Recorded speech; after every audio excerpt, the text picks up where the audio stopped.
Hello and welcome to the second episode of Hillbillies and Camo Caps podcast. Today we've got an episode entitled Clarification and maybe some games. We'll see if we get to the games or if we care to. Also, you can see here, we've got one pen here, JBS. If we don't get to the games, it's fine. I might tell this story here. So Nick and I, one time, how many years ago was it going on now? When we were going down to Jackson, I should have said that. It's been a long time. Yeah. Okay. So it couldn't have been two. Liar. So a while ago. Then three. Around there. 3 or 4. Let's go 3 or 4. 3 or 4 years ago, Nick and I went down to Jackson to go fish and just go camper and whatnot, whatever. And we're out what I would call in the middle of nowhere. Nick's seen the real middle of nowhere out in Montana there. That is the good middle of nowhere, is what Nick says, because you can't really hear him. Says there's no one for 600 miles.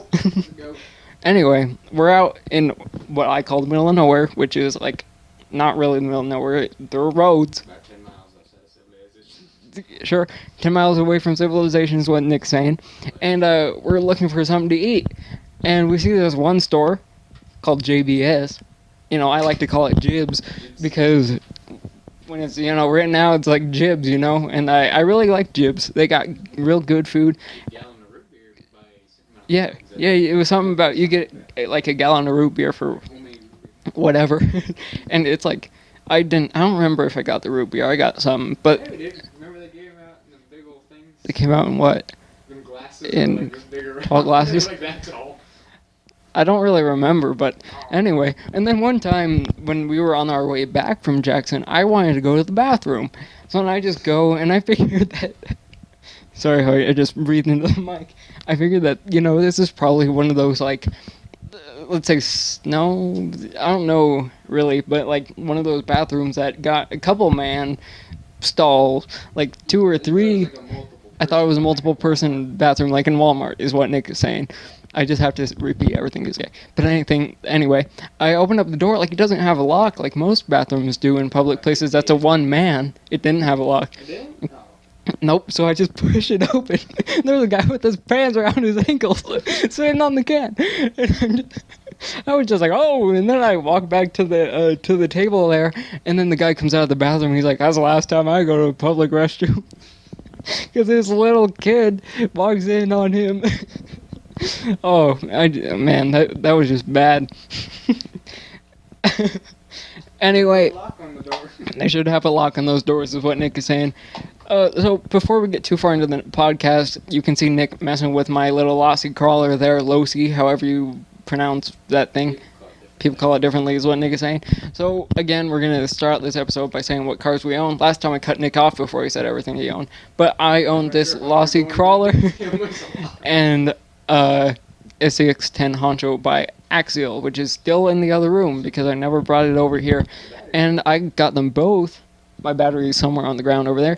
And I got them both from Hobbytown, USA in Fort Collins, Colorado.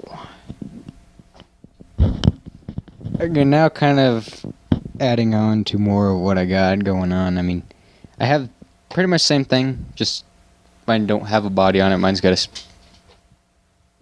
What? Sunglasses. Mine's got a full steel body on it instead of no plastic body. I haven't done... The heck was that? I haven't done a whole lot with it. I mean, it does what it does for... I'm gonna hurl this across it. I mean, it does what it can do for, that small of a vehicle. I mean, you can get bigger crawlers and all that. I don't know. I like the ones that you can go a little bit faster with and tear some crap up with them a little bit more. Like what I got sitting over there, still sitting there. And it's a fun little thing to mess around with. It don't go very fast, maybe 2 miles an hour at max, I believe. You can walk faster than it if it gets on any kind of incline. But that's it. It's not designed for speed. I mean, it's designed to go kind of slow and do some stuff with it, a little bit of stuff. I also have a Traxxas Slash. I actually have 2 of them. One's mine, one's my dad's. Them things have seen way better days. They get kind of beat up. And we drag cameras around with them on accident. But I'm working on that. I'm going to try to fix that problem. I also got a Traxxas Revo 3.3 gas. Or nitro, whatever you call it. Gas. At the moment, it has an electrical problem. Dang it, sunglasses. It'll turn. Its steering will turn left and right a couple times. And then it like seizes up. I don't know exactly what's wrong with it, but I'm working on it. I'll probably work on it a little bit more here coming up. That may be in some videos, may not be. I'm not sure. Whenever it gets on there. Other than that, we have. I believe it's. What is it? It's a Traxxas. It's made by Traxxas, or it's not made by them, I should say. It's powered by them. I mean, their brand is it's like a sister brand or something like that. I don't know the exact detail on it. I don't know much about them. But we got the Teton, the Traxxas Teton. It's like a little Jeep looking thing, and that little sucker's quick. It's same size as these. The tires are maybe a quarter this size, but it's pretty quick little sucker. It's 4-wheel drive. It doesn't have as much. Oh yeah, it doesn't have as much metal on it as some of these ones would, but which I think makes it light, so it can go that quick. And then we have another one, which is a Lossy Mini SCT short course truck. Same size as these ones again, just a lot lower to the ground and a heck of a lot quicker. It goes same speed as our 10 scale slashes. That runs 149 right now. What? That's running 149. 149 for those? The mini SCT. Mini SCTs. And it's my sister's, but she only paid like $118 for this sucker. But when we got it home and I started looking at it, it's got a $300 electrical upgrade in it. It's got a Scorpion brushless motor, I believe, a Spectrum electronics. It's got all sorts of these upgrades, which makes it haul like it does. And, you can get it to burn out pretty quick. You can do donuts with it and all that. You can even drift with it. We've done that in the shop a couple times. Wrecked it into some stuff, tore some stuff up, but it's all part of the game. And, I got, let me think here. I got my Lossy off eBay. My crawler, I got it off eBay. My slash, I got it from, the 2 slashes, we got them from Hobbytown in Fort Collins. The Mini SCT, we got it from Hobbytown, Fort Collins. The Traxxas, my sister got that for her birthday. I think we got it out of a Jegs magazine. I'm not sure. Some, actual automotive parts book that I had sitting around for my actual truck. And we were looking through it and we go, hey, good idea right here. And then the Revo, the gas Revo, we got that from a friend that got it from his friend through truck driving business. He was selling it, and it's a jumper. He said he had it set up for, but I'm busy working on that thing. It has no reverse, so you kind of just have to kick it backwards whenever you want it to go somewhere else. Other than that, that's pretty much about it on all of them that I have. Besides a little helicopter, which is some off-brand that likes to attack the dog, but that's pretty much about it. If you see me staring at the phone, last episode we kind of chewed out the people that are always on their phone. Well, this isn't even my phone. This is just an old iPhone. I know that's super blur, but it's got my sound. Oh, okay, it's got my sound effects on there. So that's what I'm doing. I'm looking to pull a sound effect, even though Nick can't hear them. Jibs. Well, sometimes when my headphones are too loud. All right, so I think we need to clarify some things, and we are neither professional. Nick said in the last episode he's got a license plate that says expert, but Nick is no way an expert. I'm just a fabricator. He's just a fabricator, and Nick is way more experienced than I am. Obviously, I know nothing, which is a reason I get the stories and Nick talks about them. And so some comments I make may not be as educated as Nick's. So, I'm phone going off. Wow, what a noob am I? Oh, okay, it doesn't matter. So, I'm on my way to my lesson. I'm on my way to my lesson yesterday for clarinet, and I'm driving in a 35-mile-an-hour zone. And what do I see? I see one of these policemen cut me off and start speeding at least 45 miles an hour going down the road. I don't know what I can even say about that. Police have their own business, I guess. I just got pretty upset about that. Thought I should mention it to a couple more people than just my mom. Bad there. Yep, cut me off, go speed. All right. Cut you off. So, our first story here is a tutorial on Imgur shows how to create your own body clip pullers using 2 small zip ties, fuel tubing, and scissors. I may end up creating some of these, as I cannot tell you how many times I have poked my fingers on the body pins that came on the Lossy here. That's why there's no body pins there. Jibs just fell on the floor. We're sorry, Jibs. And yeah, I poked my fingers. They bled. They've hurt for weeks after that, you know. We could try it, even though I don't have many zip ties. The end result looked pretty nice, and it only cost pennies. You've got to check this one out. As usual, the links are in the description. Nick is taking out something dangerous of the YouTube video. So have you got anything to say about that one? There's really not much to say about it. Not much. I'll even use. He's saying not much. I'll even use needle nose pliers. Yeah, exactly. You can just use pliers, really. But these looked actually pretty cool. So you'll have to check those out. Yeah, I think so. Yeah. Alright, another DIY tutorial shows LiPO storage and a charging box made from an $11 cash box. The box is not fireproof, but with Nick and I's luck, I would buy a fireproof safe if I were to recreate this project. So Nick, I don't know much about LiPO, just I know that you told me to watch out for them. But could you shed some light on the subject? Like, what's so good about them? Do they last longer, or why do they catch on fire? The power that LiPos can give is pretty much basically amazing. I mean, you can go from, a vehicle like this that's pretty slow and just slap in a LiPo and it will increase the speed by a little bit. And the battery life on them is actually pretty long. I mean, you could put LiPos, you could put like three cell LiPos or something like that. I don't know the exact cell ratio in them because I don't have any of them.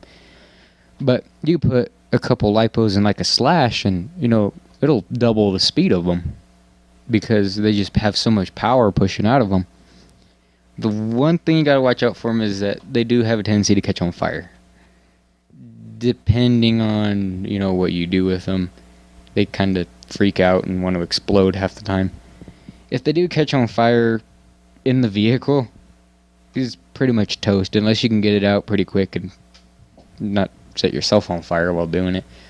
Charging them, unlike the nickel metal hydride batteries like we have that we can leave unattended, basically we plug them in and leave them there, because the chargers we have are they're called slow drip batteries or chargers.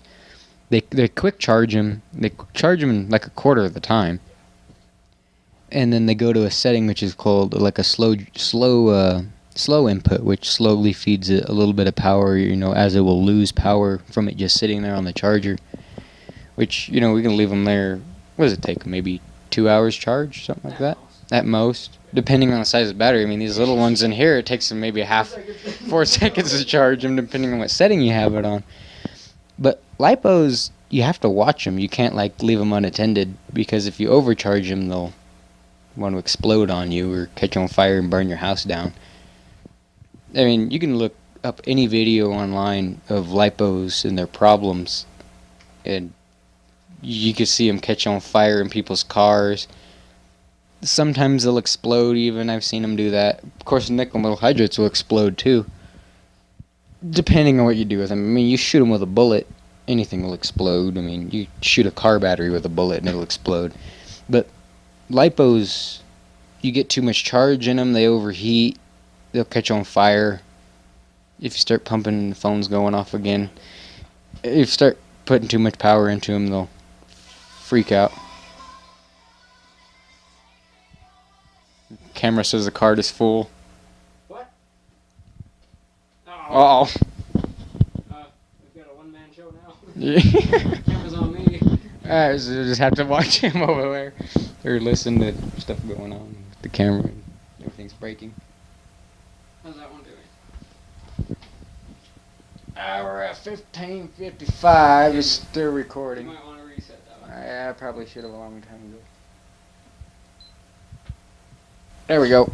Oh, Oh, we're on one camera now. the one camera's breaking. I don't know. The battery, it all depends. You know, you can see these batteries like Mike runs Speed Pack 4500s, and I run what are those, Venoms? Yeah. Venom 5000s. It's like a fuel tank in a car, basically. A 4500 and 5000 doesn't mean you're gonna get any more power out of it. It just means the longer you're gonna last. Which, even if you're trigger happy like a gun, with the remotes, and you're flooring it all the time, you can have a 7000, and it'll run less than a 4500, depending on what you do. I'm sorry, I'm going to steal the mic here. I just need to get to the other store so I can get another card in that camera there. Yet another tutorial show, well, it's not a tutorial, I'm sorry. Some pictures show a completed battery charging box made from like the military ammo boxes. It looks pretty darn cool, so you gotta check that one out as well. I don't know why I looked over there, my camera's over there. A video from the YouTube channel Flight Test, FLITE test, shows RC plane called the Kraken. They took paint, air quotes around paint, and shot it out of like the pool noodle things that you like squeeze. What are you looking at, cheater? No, as well as dumping buckets of paint, which is actually food coloring, on it. Actual paint would have gucked up the motors and messed up the plane. So, you know, the plane was flying around the whole time, and the footage was really fun to watch. With a couple of coats of this food coloring, it probably wouldn't work, but that may have turned out to be a really cool design. I found this episode interesting because the cameraman was NopTop, one of my personal favorite YouTube channels about DIY video gear. The camera on the ground used was an FPV camera called Rib Cage from a company named Backbone.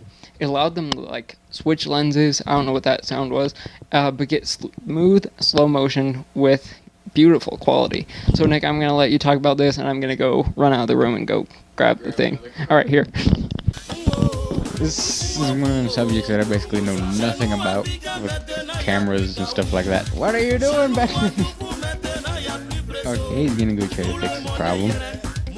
Maybe. But, yeah, it's one of the subjects I know hardly anything about with the cameras and stuff like that. That's mainly Mike's expertise is with the cameras. Alright, I realized I probably should have talked about that more, but sorry, because you were just going on. I might cut that out. We don't know.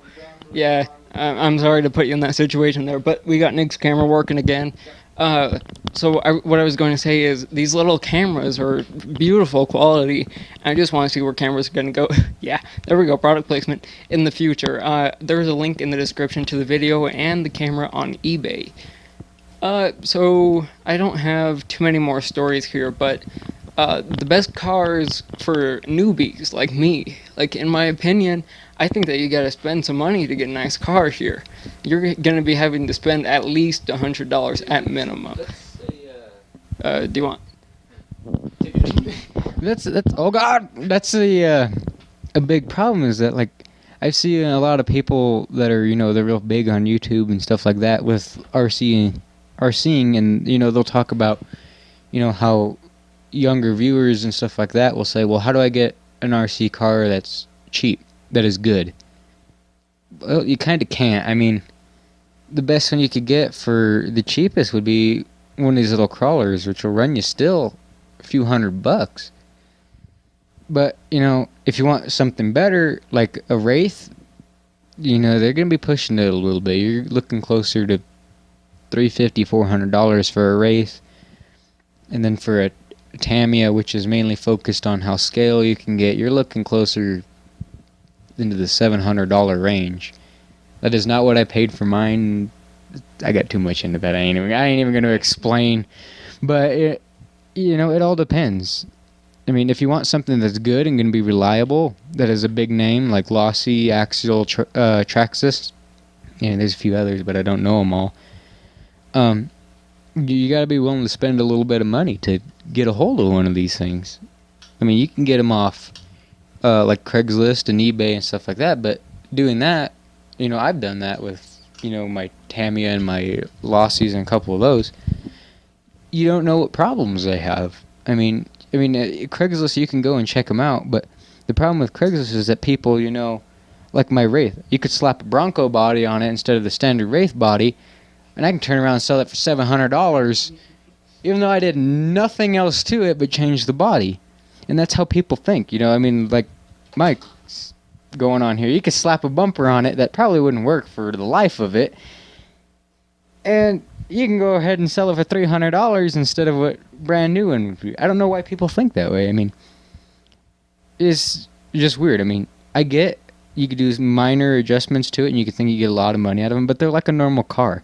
You can dump thousands and thousands of dollars into it and you'll never see it come out of it, because that's just how vehicles are. I mean, that's how my truck is. That's how all these little ones are. I mean, you can put all this money on them, but when you price them, you have to be reasonable. Which your best bet is to go just get something new online anywhere and just kind of do your own thing with it. Because then you get everything you want out of it and everything else. We gotta get the show moving. I know I wasted a couple minutes making Nick rant, but we're coming up here on 25 minutes, and we got a couple more stories, man. Yeah, I'll cut that out. I want to make these podcasts one take to make it as easy for me as I can, because I got to sync all the junk going on. Anyway, in Australian news, a Melbourne restaurateur, I've never heard that term before, I guess that's someone that owns a restaurant, has been fined almost $335,000, I apologize, for underpaying more than 100 workers. Instead of giving them money, he gave them discounted pizza and soft drinks. The workers were young, the youngest being 13, and he said that the practice of offering discounted food and drinks is a new trend, and that salaries belong in the, quote, dark ages. That's what he said, end quote. Workers were underpaid a total of $258,000, and he was handed a personal fine of $55,000. Yeah, sorry, there's more numbers after that, but I don't care. And 2 fines of $140,000, pretty much. I rounded up. But he must also pay the workers the entire underpaid amount, which was about $80,000. So, if you were 13 years old, I wouldn't hire a 13-year-old to work in my business anyway. That's my first thought. I know that's not even related to the story, but why are you having 13-year-olds working for you there? Whatever. But how would you feel if you're paid in pizza and soda instead of cash? Would you like that? I see how, if it's once in a while, or even if it was just a discount that was always there, but it wasn't, your pay. I mean, your pay, you have to do I mean, well,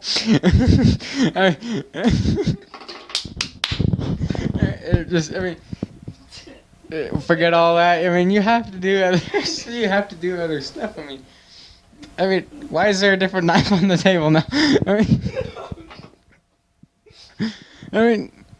Now you have to do other stuff other than just eat. I mean, we gotta pay for gas. We gotta pay for fixing our vehicles. Mine's broken. He's seen it. It doesn't even have a bed on it at the moment. It's sitting in the weeds. Yeah, you gotta pay for other stuff. Someone gave me pizza and soft drink as my pay. Heck, I can go get that whenever I want. I just walk down the street and cough up $5 at Little Caesars if I wanted to. And pick that up. The way I think about it is it ain't right. You need cash to pay for it. Alright, moving on. This one isn't as fun. Sorry.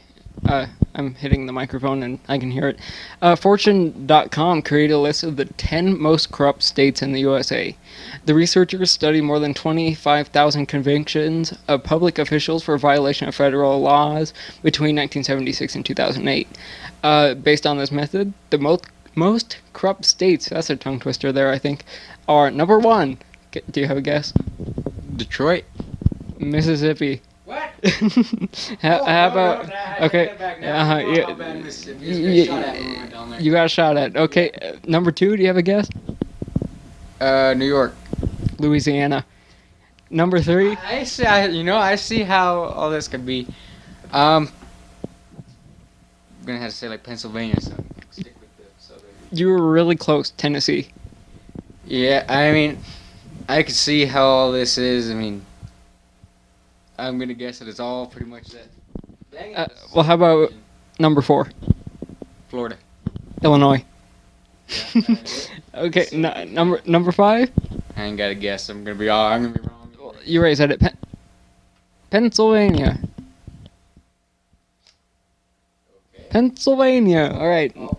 Card full. Okay. Well, we got a one-man show again. Number 6. Let me see here. Georgia. Alabama. You're one state wrong. One state over, I mean. Number 7. This one might be surprising. Gonna be surprising that it's not within that region that we're already talking about. It's gonna be somewhere else. Utah. Alaska.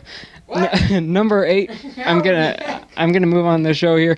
Number 8, South Dakota. Number 9, Kentucky, and 10, Florida. So you got Florida in there. I'm gonna maybe skip this story. We might come back to it because I gotta subtract a couple minutes for like parts that we cut out here. But knife of this week/month, a segment where Nick and I wear a knife for a week and tell you about it on the podcast here. This week we have an Appalachian Trail rainbow colored knife with a carabiner at the bottom here. I got this for my birthday last year. I'm gonna have Nick show it off to that camera there, and it has been my go-to knife ever since. Not spring assistance. None of my knives are spring assisted, by the way. We gotta get a spring assistance. We might tell you about that. That's what I'm running. So it's it's pretty much ideal for me.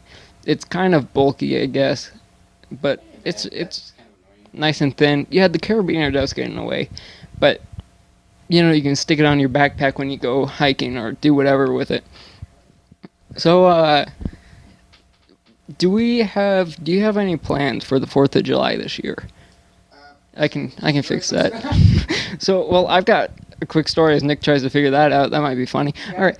So, one of Nick's cousins went to the 4th of July, and we had this giant firework called the Behemoth, right?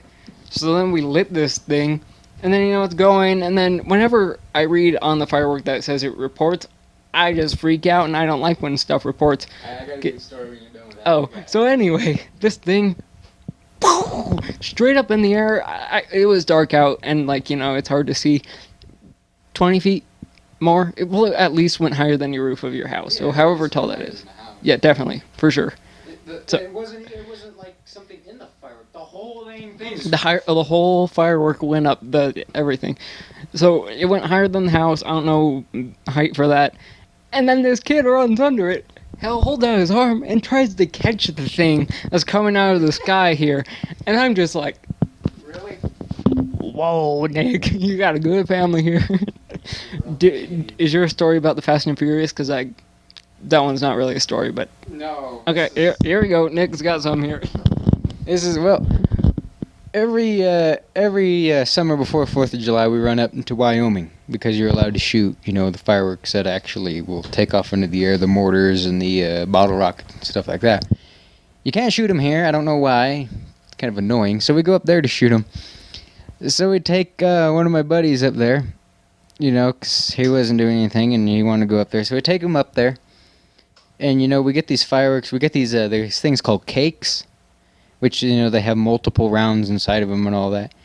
And we got him kind of at this little shop, this little fireworks shop, is up there. He was cheaper than, the big retail ones. But now I see why. Because we go there, we stock up, I think it was like $400 or $500 worth of freaking fireworks. And we go there, and, we're out there the first day, we didn't do much. Shot Roman candles kind of off in the distance, got a 4-wheel stuck in the mud. We did. We got the 4-wheeler stuck in the mud, and we had to pull it out with tow ropes and people yanking on them because they don't have a winch on it. But, that night, we were shooting these bottle rockets that we had. These suckers were like 5-6 years old. We didn't even think they would still work, so we were sticking them in the dirt and just shooting off one at a time, kind of at each other, kind of off in the distance. And then I took a beer bottle and stuck a bunch of them in and blowtorched them, and, they kind of shot off in all different directions. Funny as heck. But then, night falls, we're shooting these mortars, and we get this one, what was it called? It was like Big Bad Bangers or something like that, I believe it was. We had one the year before, and that sucker was awesome. So we get one this year, put it out in the thing. We go to launch this sucker, and it goes off, and it didn't go very high off the ground. Maybe a little bit higher than a tree that was nearby. That was maybe 10 feet. And we wonder why. And we go over there with the spotlights on the four-wheeler, and we look at it, and instead of the mortar launching up, it drove the system into the ground. So we have like all these little mortar shots still left over in a tub at the house. So but the funny one was we take this cake and we set it out there and we light it, and I'm on the four-wheeler. I'm just sitting there on it. And, it shoots maybe 3 rounds. It was a 200-round cake. It shoots 3 rounds. And then like one blows out the bottom. We're like, oh, okay, it's all right. And, my buddy's next to me, and then it shoots one sideways, and he's like, what the heck? And then it spun around, and it starts shooting him at us. And he runs through the hills, and I duck behind the four-wheeler. I'm just like, oh, God, this is not all right. It's like a war zone. Everybody's freaking out. I look over at him, and this one cake shot goes right above his head and explodes as he hits the dirt, and he's over there freaking out. And after the whole thing goes off, we have these people off in the distance just going, yeah! Because of how we are. I shouldn't say it, but how stupid we are of not putting this on a level surface and having it just freak out and try to destroy us. But, that was my story. We'll wait to see what happens this year. I still got coming up the firework trip. The Montana trip, I'll let you guys know with more videos and how all them things go and all that. We're coming up here on 5 minutes. We're gonna wrap the show up, but something's going on out there. But we need some ideas, and if you have ideas for the show, you can post them down in the comments. Stories this week are from theguardian.com, fortune.com, youtube.com, and imgur.com. Thanks for watching. I am Mix. And I am Nick. Go away, go away, go away, you're in the shot, go away, go away, go away, Mom. We'll see you next time.